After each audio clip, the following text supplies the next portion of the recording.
વહુ, ઘરમાં જે બને તે ચૂપચાપ ખાઈ લેવું જોઈએ. મેં તો વિચાર્યું હતું કે વહુ ઘર સંભાળવા માટે આવી રહી છે, પણ અહીં તો તું તારી મરજીનું ખાવા પીવા લાગી. અમારી પાસે એટલા ફાલતુ રૂપિયા નથી કે તારા માટે અલગથી પકવાન બને. સુમિત્રાજીએ ખીજાતા કહ્યું તો પ્રજ્ઞાની આંખો ભરાઈ આવી. તે ધીમેથી બોલી, પણ માજી, મેં 2 બટાકા બાફીને થોડો ઓળો ચોખા જ તો બનાવ્યો છે. મને કારેલાનું શાક ભાવતું નથી, તો મેં વિચાર્યું કે દાળમાં મારા માટે 2 બટાકા નાખી દઉં, તેનો ઓળો બનાવી લઈશ.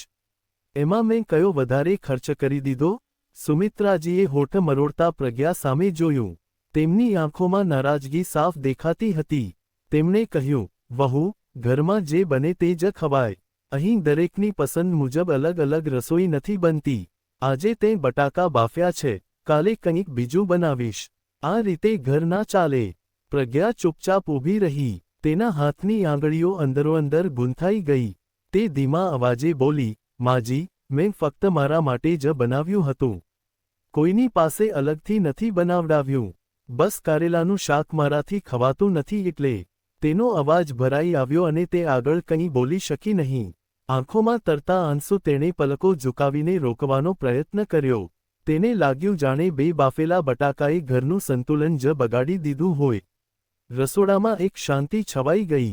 ગેસ પર રાખેલી દાળ ધીમા તાપે ઉકળી રહી હતી અને તેની સાથે પ્રજ્ઞાનું મન પણ અંદરને અંદર ઉકળી રહ્યું હતું.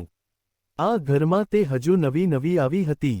તે હજુ બધાની પસંદ નાપસંદ સમજી જ રહી હતી, પણ આજે પહેલીવાર તેને પોતાના હાથે બનાવેલો નાનકડો ઓળો પણ ભારે લાગવા માંડ્યો. તે ચૂપચાપ ફરી અને પ્લેટમાં રાખેલું પોતાનું ખાવાનું ઉઠાવવા લાગી, જાણે વધારે સફાઈ આપવાથી વાત વધુ બગડી જશે. તેના ચહેરા પર ઉદાસીનો પડછાયો સાફ દેખાતો હતો. સુમિત્રાજી આટલેથી ના અટક્યા. તે બબડતા પોતાના રૂમમાં ગયા અને પતિ સામે બેસતા જ ફરિયાદોની જડી લગાવી દીધી. તેમણે નારાજ સ્વરે કહ્યું, જુઓ જી, વહુના લક્ષણ મને ઠીક નથી લાગી રહ્યા. તેનો હાથ તો એટલો છૂટો છે કે રસોડાનો સામાન ઝાઝો દિવસ નહીં ટકે. અને ઉપરથી પોતાના માટે અલગથી બટાકા બાફીને ઓળો ખાવા જઈ રહી છે મહારાણી. અમારા માટે તો ફક્ત દાળ, ભાત અને કારેલાનું શાક જ બનાવ્યું છે. તેમણે છેડો સરખો કરતા ફરી કહ્યું, હજુ નવી આવી છે અને અત્યારથી પોતાની મરજી ચલાવવા લાગી છે. જો આજે જ તેને નહીં રોકવામાં આવે ને, તો આગળ જતાં માથે ચડી જશે. ઘર ચલાવવું કંઈ રમત થોડી છે. ત્યાં જ દરવાજા પાસેથી પસાર થતી પ્રજ્ઞાના કદમ અજાણતા જ થંભી ગયા. સાસુનો અવાજ સાફ તેના કાને પડી રહ્યો હતો. તેના ચહેરાનો રંગ ફીકો પડી ગયો. તેણે વિચાર્યું હતું કે વાત રસોડા સુધી જ પૂરી થઈ જશે, પણ અહીં તો તેની નાની વાતનું વતેસર થઈ ગયું હતું. તેણે ચૂપચાપ નજર ઝુકાવી લીધી. દિલમાં કંઈક ખૂંચી ગયું હતું. તે અવાજ કર્યા વગર પાછી ફરી ગઈ જેથી કોઈને ખબર ના પડે કે તેણે બધું સાંભળી લીધું છે. તેના હાથ હજુ પણ હળવા ધ્રુજી રહ્યા હતા, પણ તેણે પોતાની જાતને સંભાળતા ધીમા ડગલે ફરી રસોડા તરફ વધવું જ યોગ્ય સમજ્યું. તેના સસરાજીએ તો તે સમયે કંઈ ના કહ્યું, પણ સુમિત્રાજીનું મન ક્યાં શાંત થવાનું હતું. સાંજે જેવો પવન ઓફિસથી ઘરે આવ્યો અને બૂટ ઉતારીને અંદર આવ્યો, સુમિત્રાજી તકની રાહ જોઈને જ બેઠા હતા.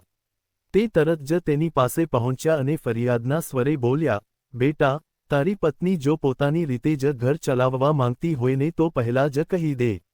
આ મહારાણી પોતાના માટે અલગ ખાવાનું બનાવીને એકલામાં ચૂપચાપ ખાઈ લે છે, અમને પૂછતી પણ નથી.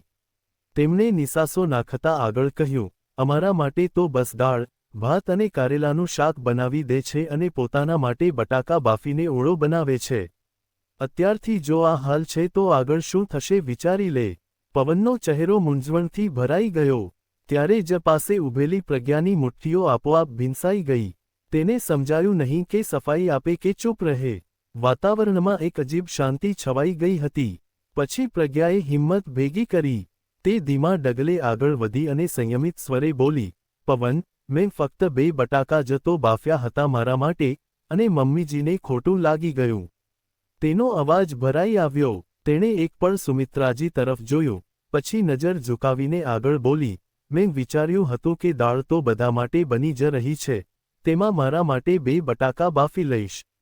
કારેલાનું શાક મને જરાય ભાવતું નથી, એટલે બસ 2 બટાકાનો ઓળો બનાવી લીધો.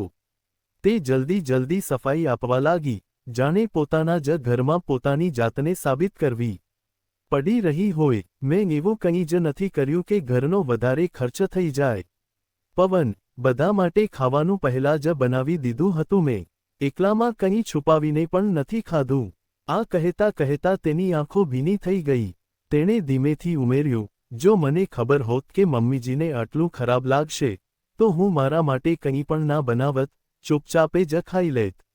રૂમમાં ફરીથી સન્નાટો છવાઈ ગયો. હવે બધાની નજર પવનના જવાબ પર ટકેલી હતી. પવને ઊંડો શ્વાસ લીધો અને પછી ગંભીર સ્વરે સીધું પોતાની માં સામે જોતા બોલ્યો, માં, એક વાત જણાવ. જો તને આ ઘરમાં કંઈ ખાવા પીવાનું મન થાય તો શું તું તારી મરજીથી કંઈ નથી બનાવતી? સુમિત્રાજી તેના સવાલથી એક પળ માટે ચોંકી ગયા. પવન અટક્યા વગર આગળ બોલ્યો, ક્યારેક તને રીંગણનો ઓળો ખાવાની ઈચ્છા થાય છે તો શું તું નથી બનાવતી? જ્યારે આપણામાંથી કોઈને પણ રીંગણનો ઓળો ભાવતો નથી.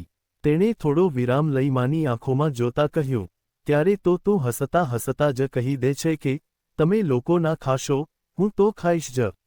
રૂમનું વાતાવરણ એકદમ શાંત થઈ ગયું. પવનની વાત સીધી સુમિત્રાજીના મન પર વાગી હતી. પવને ધીમા પણ મક્કમ સ્વરે આગળ કહ્યું, તો માં, જો પ્રજ્ઞાએ પોતાના માટે ફક્ત 2 બટાકા બાફી લીધા તો એમાં આટલું ખરાબ શું થઈ ગયું? તેણે કોઈ મિજબાની તો નથી ઉડાવી, બસ પોતાની પસંદનું થોડું બનાવી લીધું. પ્રજ્ઞા હેરાન થઈને પવનને જોઈ રહી હતી. કદાચ તેને આશા નહોતી કે આજે કોઈ તેની વાત આ રીતે સમજશે. પવને વાત પૂરી કરતા કહ્યું, ઘર ત્યારે ઘર બને છે માં, જ્યારે તેમાં દરેકની નાની નાની પસંદની પણ જગ્યા હોય, ફક્ત એકની નહીં. સુમિત્રાજી ચૂપ ઊભા રહી ગયા. રૂમમાં પહેલીવાર પ્રજ્ઞાને લાગ્યું કે તેની વાત ખરેખર કોઈએ સાંભળી છે. સુમિત્રાજીની બોલતી બંધ થઈ ગઈ હતી. પવને પ્રજ્ઞા તરફ ફરીને કહ્યું, તું રૂમમાં ચાલ. આ ઘર તારું છે અને તને જે મરજી હોય તે તું ખાઈ શકે છે. અને જો કોઈએ તારા ખાવા પીવા પર સવાલ ઉઠાવ્યો તો કદાચ મારે તારા માટે એક અલગ ઘરની વ્યવસ્થા કરવી પડશે, જ્યાં તને 2 બટાકા બાફવા માટે કોઈ મેણા ના સાંભળવા મળે. આટલું કહીને તે માં તરફ કરુણ નજરે જોતો પોતાના રૂમ તરફ વધી ગયો. પાછળ પાછળ પ્રજ્ઞા પણ માથું નમાવી ચૂપચાપ રૂમમાં જતી રહી. તેના ડગલા ધીમા હતા પણ દિલમાં હળવી રાહત જરૂર હતી. રૂમમાં સન્નાટો છવાઈ ગયો. ત્યારે સુમિત્રાજીના પતિ અવધેશજીએ છાપું વાળીને એક બાજુ મૂક્યું અને તેમને ઠપકો આપતા બોલ્યા, તે મને ફરિયાદ કરી, મેં કંઈ કહ્યું? તારે આ વાત પવન સામે ઉઠાવવાની શું જરૂર હતી? તે નારાજ નજરે પત્નીને જોતા આગળ બોલ્યા, આવી હરકતો કરીને જ તું પોતે તારા દીકરા વહુને પોતાનાથી દૂર કરી રહી છે. નાની વાતનું વતેસર કરીને ઘરનું વાતાવરણ બગાડવું ઠીક નથી. તેમના અવાજમાં ચીડ પણ હતી અને એક છુપાયેલી ચિંતા પણ. અવધેશજીએ થોડા નરમ પડતા કહ્યું, વહુએ પોતાના માટે 2 બટાકા જ તો બાફ્યા હતા, કોઈ ખજાનો થોડો ખાલી કરી દીધો હતો? ઘરમાં જો દીકરા વહુને પોતાની મરજીનું કરવાની જગ્યા નહીં આપો તો કાલે ખરેખર આ લોકો અલગ રહેવાનું વિચારી લેશે. પછી ના કહેતી કે કોઈએ સમજાવ્યું નહીં. સુમિત્રાજી ચૂપ ઊભા રહ્યા. પહેલીવાર તેમને પોતાની વાત કંઈક વધારે જ ભારે લાગવા માંડી હતી. તે દિવસે રાતનું જમવાનું શાંતિમાં જ પત્યું. પ્રજ્ઞાએ રોજની જેમ બધા માટે થાળી પીરસી, પણ તેના હાથની ગતિ પહેલા જેવી સહજ નહોતી. પવન પણ કંઈ બોલ્યા વગર જમીને ઊભો થઈ ગયો. ઘરનું વાતાવરણ અજીબ રીતે ભારે થઈ ગયું હતું. બીજી સવારે સુમિત્રાજી ઘણીવાર સુધી રસોડાના દરવાજે ઊભા રહ્યા.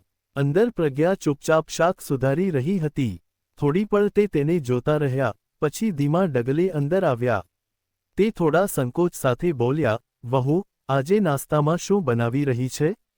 પ્રજ્ઞાએ ફરીને જોયું. અવાજ સંભાળતા બોલી, જી માજી, બધા માટે પરોઠા બનાવી રહી છું અને તમારા માટે કારેલાનું શાક અલગ રાખી દીધું છે. સુમિત્રાજીના હોઠ ફફડ્યા, જાણે કંઈક કહેવા માંગતા હોય, પણ શબ્દો અટકી ગયા. પછી ધીમેથી બોલ્યા, જો તારું મન હોય તો પોતાના માટે બટાકાનો ઓળો પણ બનાવી લેજે. પ્રજ્ઞા એક પળ તેમને જોતી રહી ગઈ. તેના ચહેરા પર હળવી નવાઈ અને પછી ધીમું સ્મિત આવી ગયું. સુમિત્રાજી નજર ચોરાવતા બોલ્યા, ઘરમાં બધાના મનનું થોડું થોડું બનતું રહે તો ઘર જેવું જ લાગે છે. રસોડાનો ભારેપણું જાણે ધીરે ધીરે ઓગળી ગયો. બહાર ડ્રોઈંગ રૂમમાં બેઠેલા પવન અને અવધેશજીએ એકબીજા સામે જોયું અને તેમના ચહેરા પર પણ શાંતિ છવાઈ ગઈ. તે દિવસે પહેલીવાર આ ઘરમાં ફક્ત જમવાનું નહોતું બન્યું, સંબંધોમાં પણ થોડી હૂંફ રંધાઈ ગઈ હતી. મિત્રો, ઘરનું રસોડું ફક્ત પેટ ભરવાની જગ્યા નથી હોતી, પણ સંબંધોને સાચવવાની પણ હોય છે. જ્યારે આપણે આપણા સ્વજનોની નાની નાની પસંદગીનું સન્માન કરીએ છીએ, ત્યારે જ ઘરમાં આપણુંપણું અને મીઠાશ જળવાઈ રહે છે.